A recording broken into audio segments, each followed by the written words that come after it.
बोलिए श्री प्राणनाथ प्यारे की जय, श्री सतगुरु महाराज की जय, सतगुरु श्री लाला महाराज की जय, श्री पन्नाम की जय, सर्व सुंदर साथ की जय।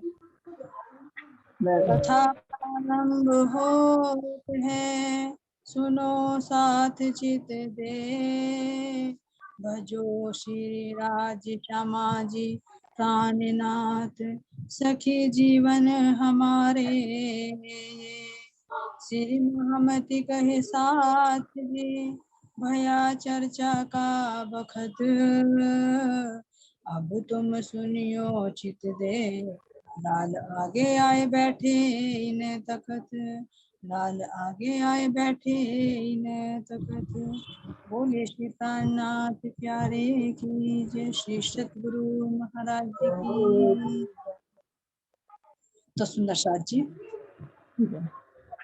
कल हमने महाको बाई जी से सुना कि श्री जी किस तरह से दीवबंदर में जाते हैं और जयराम भाई कंसारा को उद्बोध करते हैं कि तुम माया में किस तरह से लिप्त हो, तुम ब्रज से आए, रास में आए, फिर जागरण में क्यों आए हो, अपने प्रधान की लीलाओं को याद करो और जागृत होकर अपने प्रधान की बात को घोषणा। उसके बाद में किस तरह से फिर सुंदर साथ की जागनी करते हुए फिर किस तरह से जो चुगलखोर होता है वो चुगली लगा देता है, जहाँ पर सुंदर साथ की परीक्षा की घड़ी आ जाती है। कुछ सुंदर साथ चले जाते हैं, लेकिन जयराम भाई कंसारा का जो परिवार है केवल वो ही ठहरता है। उसके बाद देखते हैं जब श्री जी जागनी करते हुए चलते हैं, तो वहां पर दीव बंदर में किस तरह से जो आरवी लुटेरे होते हैं वे सुंदर साथ को अपहरण कर लेते हैं, जो पैसा लेकर छोड़ देते हैं। तो उनमें बायजूराज महारानी भी रहती हैं, तो उनको सबको वे अपनी कैद में कर लेते हैं। फिर इससे आगे श्री जी लगातार जागनी लीला में अग्रसर होते हैं और जाते जाते फिर कहाँ पर ठट्टा नगर पहुंचते हैं, तो जहां पर जो बीतक बीतती है उसका वर्णन अब हमारी अनीता सखी जी करेंगे। चलिए सुंदर साथ जी, प्रकरण 23 जी।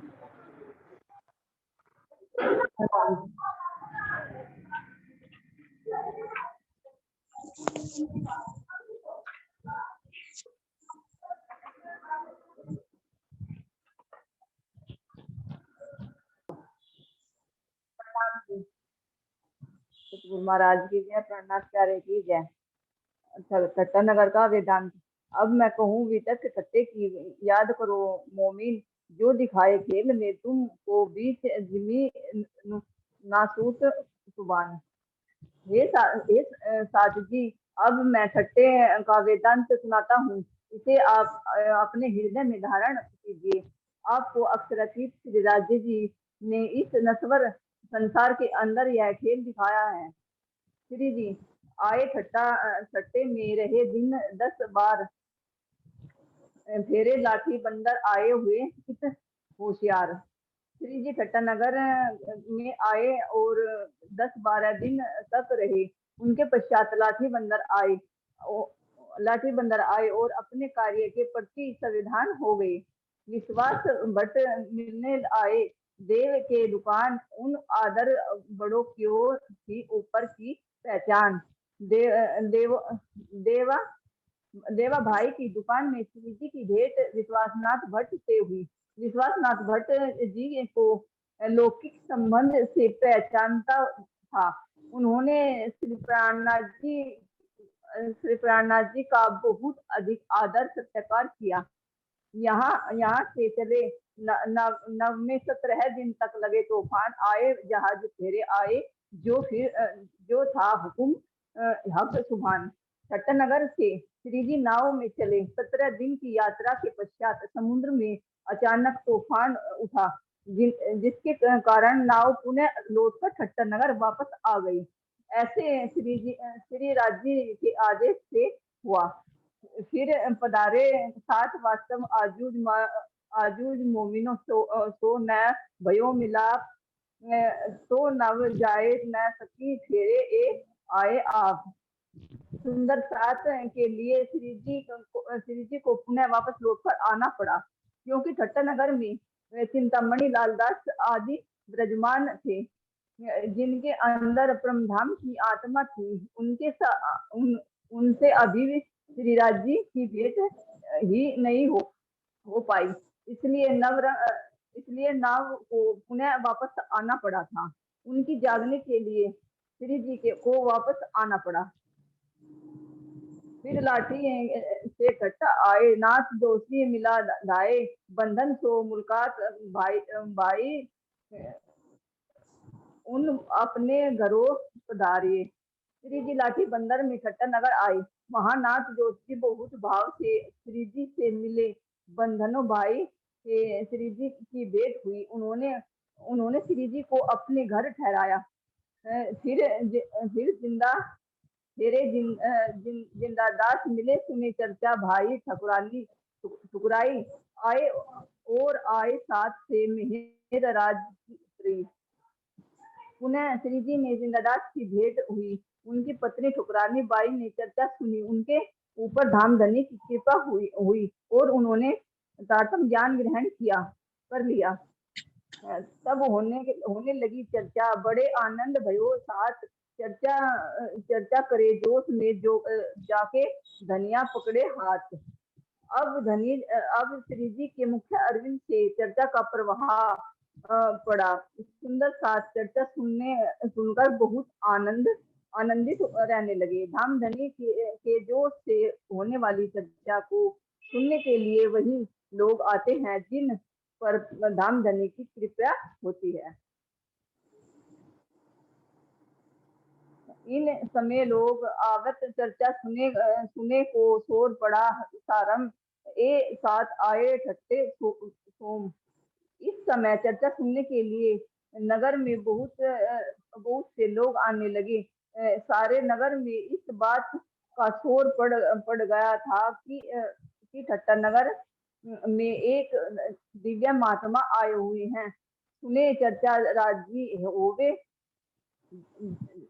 जो कोई सादे ए सुने करे आवे दीदार। सुने चर्चा राजी होवे के सुख परिवार दिगार। जो भी व्यक्ति यह सुनता कि हमारे नगर में कोई लौकिक महात्मा आए हैं, वह श्री राज जी के दर्शन करने अवश्य आते हैं। श्री जी मुख्य अरविंद की लौकिक चर्चा सुनकर वह आनंद में डूब जाता है। परम ब्रह्मा को धन्यवाद देता है कि उनकी कृपया ऐसी लौकिक ज्ञान सुनने को मिला।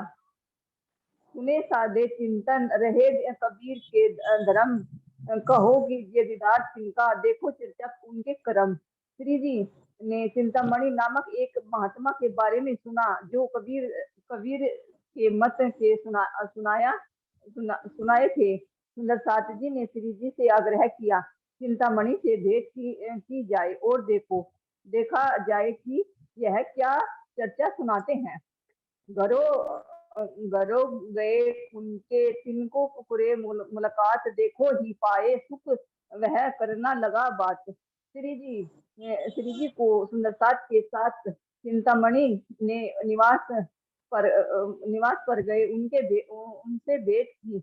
श्री जी को देखते ही चिंतामणि बहुत आनंदित हुई और उनसे बात करने लगे। कहाँ से आए तुम, चर्चा करो हमको के तुम हमको सुनाओ, जो कुछ ज्यादा होवे तुमको। चिंतामणि कहने लगे कि हे महात्मा जी, आप कहाँ से आए हैं? आप हमसे आध्यात्मिक ज्ञान पर चर्चा कीजिए। यदि आप अधिक ज्ञान है तो मुझे अवश्य सुनाने का कष्ट करिए। जो देने आए हो तो देव, लेने आए हो तो देवे हम। तुम सुनो हम कहे जो हम हो चर्चा आत्म। यदि आप मुझे कुछ आध्यात्मिक ज्ञान देने चाहते हो तो दीजिए, या यदि लेना चाहते हो तो मैं देने के लिए तैयार हूँ। मैं चाहता हूँ कि आत्मा ज्ञान की चर्चा हो। आप सुनिए और मैं कहूँगा। कहो तो चतुर्भुज का दिखाऊं तुम्हें दर्शन, के को ज्योति स्वरूप को के सोहे शास्त्र फना। यदि आप कहे तो मैं यदि आप कहिए तो मैं आपको चतुर्भुज स्वरूप विष्णु भगवान विष्णु का दर्शन कर सकता हूँ, या यदि आप चाहे तो ज्योति स्वरूप का शस्त्र फना वाले शेष नाग पर विराजमान नारायण को दिखा सकता हूँ। ये झिलमिल आनंद अनहद अनहद ये सबे दिखाए हम, ना तो तुम हमको देखो, जो कुछ पाए वो तुम। यदि आप झिलमिल झिलमिल करती ज्योति या 10 आनंद नादों की सुनना चाहते हैं तो मैं वे सब दिखाने के लिए तैयार हूँ। यदि आप यह सब नहीं देखना चाहते तो आप अब तक जो भी उपलब्ध की है उनके अनुसार मुझे दिखाइए। तब श्री जी कहा है लेने आए वास्तव हमको तुम बताए देखो, ये है हमारा कष्ट। तब श्री जी ने कहा कि हम तो आपके पास तत्व ज्ञान लेने आए हैं। आप हमारे लिए इतना कष्ट कीजिए कि आध्यात्मिक का सत्य ज्ञान दीजिए। हमारी यह इच्छा है, जो कुछ तुम कहो सो ग्रहण तुम्हारे वचन, इनका नारायण करे देखो दिल को रोशन। आप जो कुछ भी कहेंगे उसे मैं अपने हृदय में धारण करूंगा। आप ब्रह्मा और माया के स्वरूप का अर्थात निवारण कीजिए, अर्थात पहचान दीजिए और हमारे हृदय में उसका ज्ञान प्रकाशित कीजिए। एक कमाल की साखी एक चर्चा हुई जोर जोश में श्री जी के कहे तब पाया चित मोर। कमाल जी की एक साखी के संबंध में श्री जी और चिंतामणि के बीच के गहन चर्चा हुई। जोश में जब श्री जी ने उस साखी के बारे में कहा तब चिंतामणि का चित्त श्री जी के प्रति मुड़ गया और उनके कथन में से बहुत प्रभावित हुआ।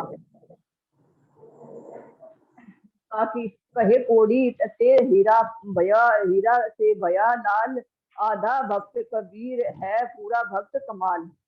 साकी चिंतामणि जी कहते हैं कि कबीर जी के माता पिता एक कोड़ी के समान है, अर्थात आध्यात्मिक ज्ञान से पुण्यतः शून्य है, और उनके पुत्र कबीर जी हीरे के समान है, किंतु कबीर जी के पुत्र कमाल मूल्यवान मणिक लाल के समान है।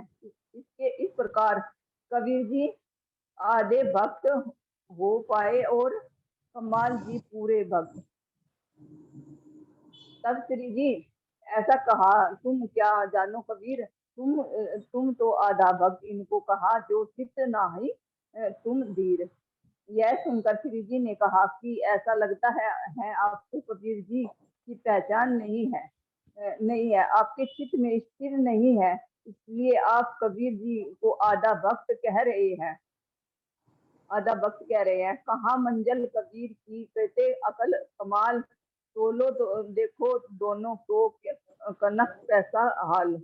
आप इस बात का विचार क्यों नहीं करते? अक्षर की वासना होने से कबीर जी पहुंचे महा तक, और स्वप्न का जीव होने से कमाल की बुद्धि कहाँ तक है? दोनों की तुलना करके देखे तो आपको पता चलेगा कि कौन किस स्थिति में है। बिना पहचाने बोलत नाही तुम सरक, कबीर कहाँ कमाल विचार देखो आप। ऐसी स्थिति में ऐसा प्रतीत होता है कि आप हीरे की परख करने वाले सच जोरी।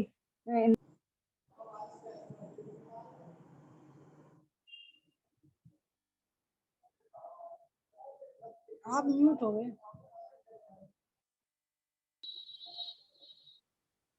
तो जब महाराज जी ठट्टा नगर में आते हैं तो ये इनसे बात करते हैं। कौन मिलते हैं इन्हें? ये चिंतामणि। तो इन्हें कथा करते करते ये कहते हैं, एक साखी आती है कबीरदास जी की, तो क्या कह रहे हैं कि कोढ़ी ते हीरा बया, हीरा ते भया लाल, आधा भक्त कबीर है, पूरा भक्त कमाल। तो जो चिंतामणि जी हैं ये कहते हैं कि जो कबीरदास जी हैं इनके माता पिता तो कैसे थे? कोढ़ी की भांति, यानी कोढ़ी जैसे कुछ वैल्यू कम होती है। उन कोढ़ी रूपी माता पिता से क्या भया? हीरा। और हीरा थे भया लाल। लाल कहते हैं माणिक को, माणिक की कीमत ज्यादा होती है। तो उन्होंने उपमा दी कि कमाल जो है एक माणिक की तरह है, और जो कबीरदास जी हैं वे किसके? हीरे की भांति है, और उनके माता पिता एक कोढ़ी की भांति है। तो यानी एक से एक बढ़कर। तो जब श्री जी ने ये सुनते हैं तो तब कहते हैं कि तुम्हें उनकी पहचान कहाँ हुई,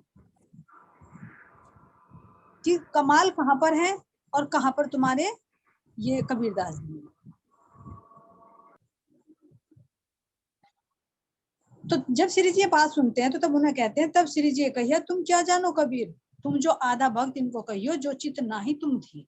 तो श्री जी समझाते हैं कि तुम कबीर के बारे में क्या जानते हो, है ना? कबीर की तुम्हें पहचान ही नहीं। देखो हद भूमि तक का तो इन्होंने सारा बता दिया। अभी कहा ना, जब श्री जी इनके पास गए तो इन्होंने क्या कहा? तुम चाहो तो मैं तुम्हें जो 1000 फनों वाला विष्णु है उसके दर्शन करा दूं, कहूँ तो तुम्हें मैं ज्योति स्वरूप के दर्शन करा दूं जो झिलमिल हो रही है, कहो तो तुम्हें मैं अनहद नाद के जो स्वर गूंजते हैं उनका ध्यान करा दूं, दर्शन करा दूं, और कहो तो तुम्हें महाविष्णु के दर्शन करा दूं। बताओ तुम्हें किसके दर्शन करने?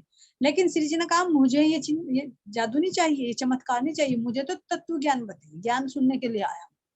तो हद भूमि तक तो इन्होंने बता दिया। लेकिन कबीरदास जी कहाँ की है? बेहद भूमि की पंचवासनाओं में से एक है। तो पंच वासनाओं के बारे में, कबीर के बारे में जान ही नहीं सके। तो तब श्री जी कहते हैं कि तुम कैसे कह रहे हो इनको कि भाई आधा भक्त जो है कबीर है, पूरा भक्त कमाल है। हाँ, लेकिन श्री जी इस बात को बदलते हैं कि तुम्हारी दृष्टि में देखें, कहें तो आधा भक्त है, लेकिन कैसे आधा भक्त है? माया का आधा भक्त है, और कमाल जो वो पूरा भक्त माया का है, क्योंकि वो माया में डूबे हुए हैं। भाई कबीरदास जी तो पंचवासनाएं हैं, अक्षर ब्रह्म की बेहद भूमि की हैं, तो उन्होंने ये देह धारण कर रखी, तो आधा भक्त है माया के, और आधा अपनी आत्मा में कल्याणार्थ है, परमात्मा में लीन है। लेकिन कह रहे कि पूरा भक्त कमाल है, तो पूरा भक्त है कमाल, लेकिन वो किसका भक्त है? माया का। माया का भक्त है। तुम्हारा जी के अंदर ये एबिलिटी थी कि उसको कैसे पॉजिटिव में लेते हैं। और दूसरा जो एक कहानी भी चलती है इनकी, ये बताते हैं कि आधा भक्त कैसी ये बात चली है कि जब कबीरदास जी स्नान करने के लिए जाते हैं तो इनके पास में एक राजा होता है, वो बहुत सारा धन भिजवा देते हैं, और कबीरदास जी स्नान करने के लिए जाते हैं। तो जो उनका पुत्र कमाल होता है वो सारी संपत्ति को अपने पास रख लेता है, लेकिन ये सोचता है कि भाई मेरे पिताजी तो रखेंगे नहीं, क्योंकि तो वैरागी हैं।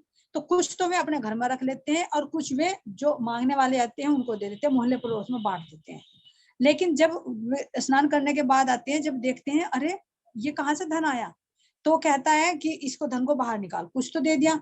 तो जो मांगने वाले आए थे उनको भी मोहरे दी सोने की, तो वे भी कह रहे अरे वाह, भाई कबीरदास जी ने तो इतना धन दबा कर रखा था, अब तो किसी को नहीं देता था, और इसका भक्त देख कितना दानी है, कितना बड़े दान कर रहा है, मोहरे दे रहा है उठा उठा कर, लेकिन ये नहीं पता किसी को कि वो आया कहाँ से।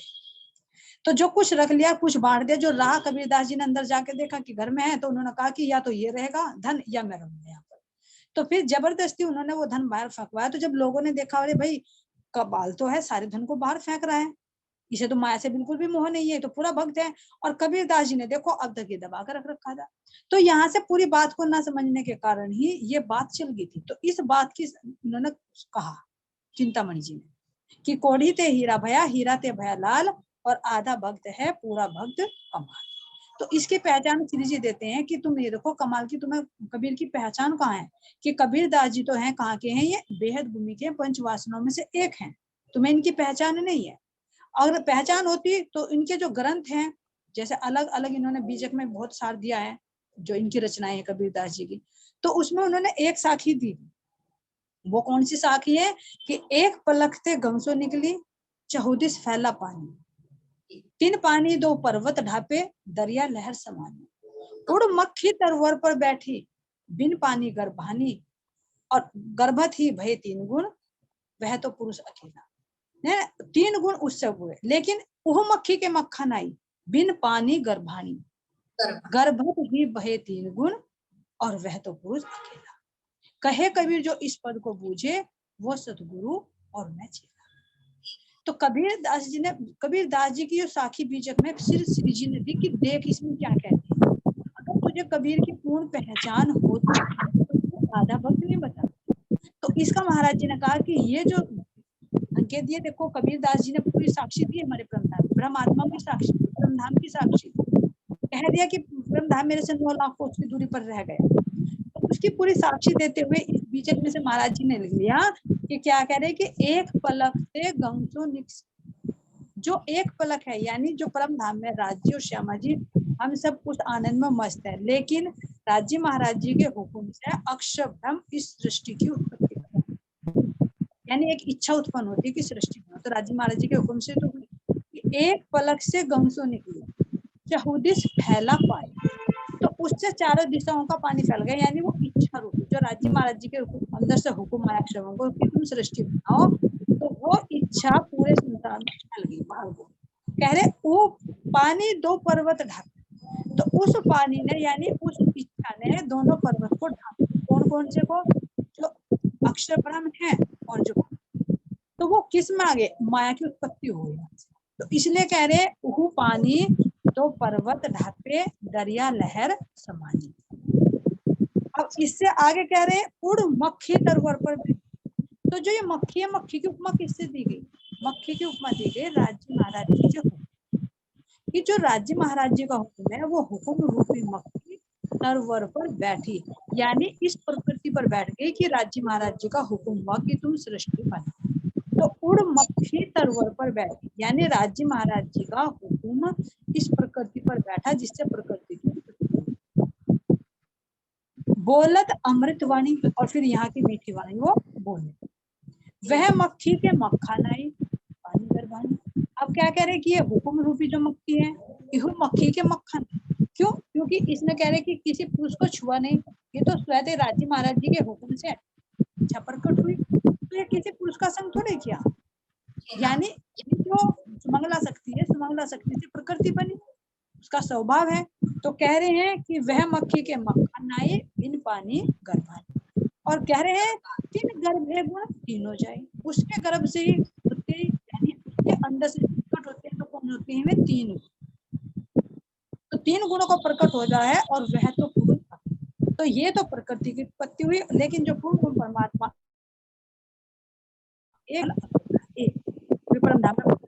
एक होते हुए भी, द्वैत होते हुए भी सब एक, चाहे पेड़ पौधों के रूप में, चाहे पशु पक्षियों के रूप में, चाहे हम वो के रूप में, चाहे कहीं भी रूप में पुरुष एक है परमात्मा। तो कह रहे वह तो पुरुष अकेला, कहे कबीर या पद को बूझे वो सतगुरु में चेला। तो क्या कह रहे हैं कि जो इस पद को बुझा दे, यानी उसकी साक्षी बता दे, खुलासा कर दे, तो वो क्या कह रहे हैं कि मैं उसका चेला हूँ और मेरा सतगुरु।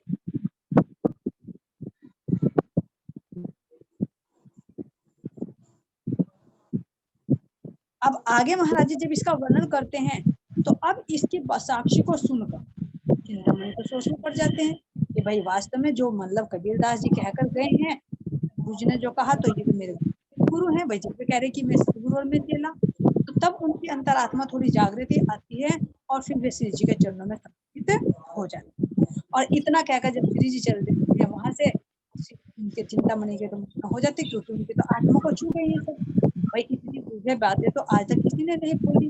तो तब श्री जी वहां से चल जाते हैं और वो ढूंढने के लिए उनको पीछे पीछे चलते हैं। लेकिन इससे पहले क्या कह रही हैं, इनको जब समर्पण का भाव आता है, यहाँ पर पूरा जाता है, कह रहे हैं कि कल्लू मिश्र के घरों कथा में गए एक दिन, असनाई वहां बच्ची कुछ चर्चा थोड़ी सही। महामती गुरुदास जी ये ठट्टे का मजबूर, सम्मत 1724 कहूँ आगे और अब आगे चिंतामणि को बोध, चिंतामणि ठोर आया पूछत कथा में मोहे ढूंढत भी। तो चिंतामणि जी जब कहते हैं, अरे वे साधु कहाँ के जो मुझे इतना ज्ञान बता कर देते, मुझे तो उनसे और चर्चा लेनी है, और चर्चा सुननी है, कि इतने दिव्य रहस्य तो आज तक किसी ने पता ही नहीं। उनकी जब जिज्ञासा बढ़ी तो वे ढूंढते हुए उनको इधर उधर जाने लगे। लेकिन जैसे ही वे जगह जगह चर्चा करते हैं तो वे जाकर फिर वहां पर मिल जाते हैं, और मिलने के बाद में जब कहते हैं कि आपकी स्वागत किया हूँ, लेकिन इससे पहले जब तारतम मंत्र देंगे तो इससे पहले महाराज जी क्या कहेंगे, उनको समझे कि पहले खान पान और व्यवहार सही होना चाहिए, तो तभी तो ये अमृत हमारे अंदर रुकेगा। तो इसलिए यहाँ पर चिंतामणि भाई समुद्र के किनारे रहते थे, खान पीन भी उनका मांस मछली था, तो उसके लिए महाराज जी खुद बताते हैं। और उन्हीं के लिए नहीं, चिंतामणि हम भी, क्योंकि जब तक पात्र साफ नहीं होगा तो हमारी बुद्धि मन भी साफ नहीं होगा, तो हमारी चित्त में वो प्रेम कहाँ से प्रकट हो जाए। तो ये चिंतामणि को एक माध्यम बनाकर श्री जी सबको उपदेश दे रहे हैं, हमें भी दे रहे हैं। तो इसलिए कह रहे हैं कि क्या देते हैं, इनमें 3 चीज देते हैं कि कहिया श्री तारतम को सब सेवकों समेत फरेज कराया 4 बात का, एक कबूल कर दिन, एक हराम कहिया मांस को, दूसरा हराम शराब, तीसरी औरत बिरानी तजे सो पावे हयाती, चोरी झूठ बोलना इनका छोड़िया उदक, अब हम कबू न करे हम पाया बेच। तो जैसे श्री जी उसको कहते हैं कि भाई तुझको इन बातों का क्या करना, एक तो मांस नहीं खाना, दूसरा तुम्हें शराब नहीं पीना, तीसरा तुम्हें प्राय स्त्री के साथ में कोई भी संबंध नहीं रखना, और जो इन दोनों दुष्कर्मों से तुम दूर रहोगे तुम्हारी आत्मा जल्दी ही जागृत। तो जब इन होते हैं और चिंतामणि की तारतम मंत्र ग्रहण करते हैं तो तुरंत निर्णय है ना कि वो सब तंबाकू पीना, मांस मदिरा जो उनके घर में बस बनता था, उन सब पर उन्होंने प्रतिबंध लगा, और प्रतिबंध लगाते लगाते ही जैसे ही कहा था, कितने दिन का समय दिया था महाराज जी ने, कहा था कि तुम चाहे 1 महीना ही करो, है ना।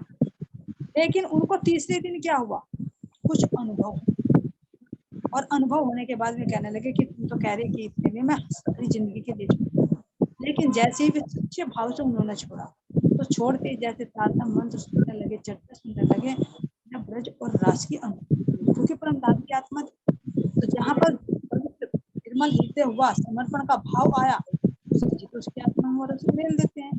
तो जैसे वे चर्चा सुननी शुरू कर देते हैं तो उन्हें ब्रज और रास की अनुभूति होती है। तो ऐसे सुनते सुनते सुनते सुनते वे अपने सतगुरु की शरण में आने लगते हैं, और शिष्य स्वयं के वे भी सम्मिलित हो जाते हैं कि भाई हमारे जो गुरु हैं इनकी शरणागति हो गई, तो अब हम कहाँ जाएंगे। चिंतामणि जी अपने शिष्यों को लेकर, सबको लेकर श्री जी की कथा में आए, लेकिन थोड़ा सा एक अभिमान अंदर कि भाई मेरे शिष्यों के सामने, तो जैसे महाराज जी पहले समझाते, लेकिन जब अंदर को झुकाए तो वे तो बिना चोट के नहीं निकलते, चोट तो मारनी पड़ती है। वही सोने को भी कुछ अच्छा आकार देने के लिए लोहे को भी तपाना पड़ता है, स्वर्ण को भी शुद्ध बनाने के लिए तपाना पड़ता है।